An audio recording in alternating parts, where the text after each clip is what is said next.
Drop it.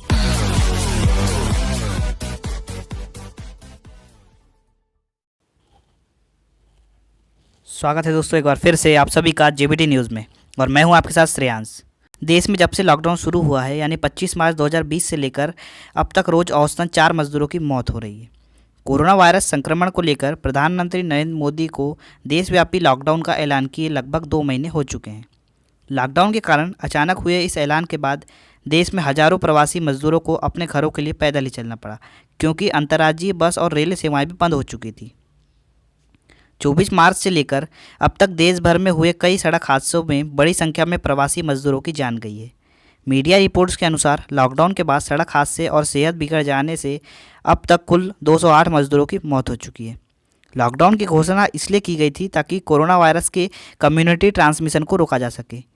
PM Modi ने लोगों से घरों में रहने की, फिजिकल डिस्टेंसिंग का पालन करने की अपील की थी, लेकिन अचानक हुई इस घोषणा के बाद भागम भाग सी मच गई और हजारों मजदूर पैदल, साइकिल, रिक्शा से ट्रकों में भरकर जाने लगे।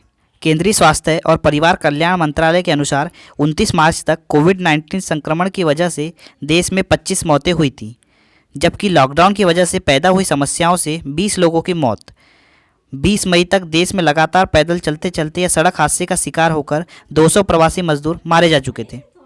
मीडिया रिपोर्ट्स की माने तो पता चलता है कि लॉकडाउन के बाद से 42 सड़क हादसे, 32 मेडिकल इमरजेंसी और 5 ट्रेन हादसे हुए हैं, जिसमें सैकड़ों मजदूरों की जान गई है। इस विश्लेषण के अनुसार मजदूरों की सबसे ज़्यादा मौतें सड़क हादसों में हुई है।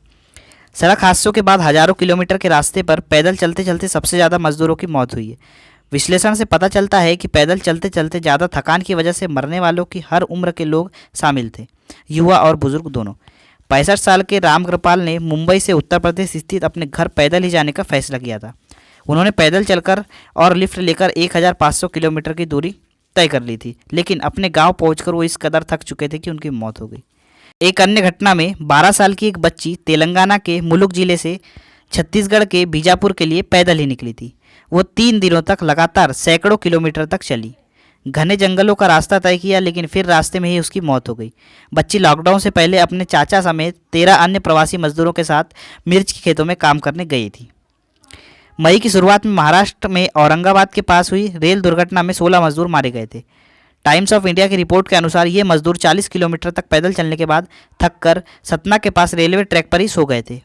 उन्हें लगा था कि वहाँ से कोई ट्रेन नहीं गुजरेगी, लेकिन एक मालगाड़ी की चपेट में आ गए।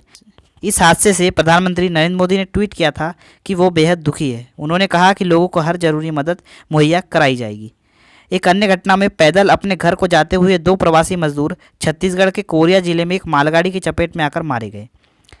ये दुर्घटना अप्रैल महीने में ही हुई थी। इससे पहले मार्च में गुजरात के वापी जिले में भी पैदल चलती हुई 2 महिला मजदूरों की मालगाड़ी की चपेट में आकर मौत हो गई थी।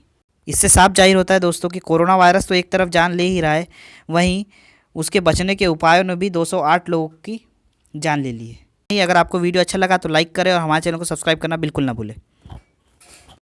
Drop it.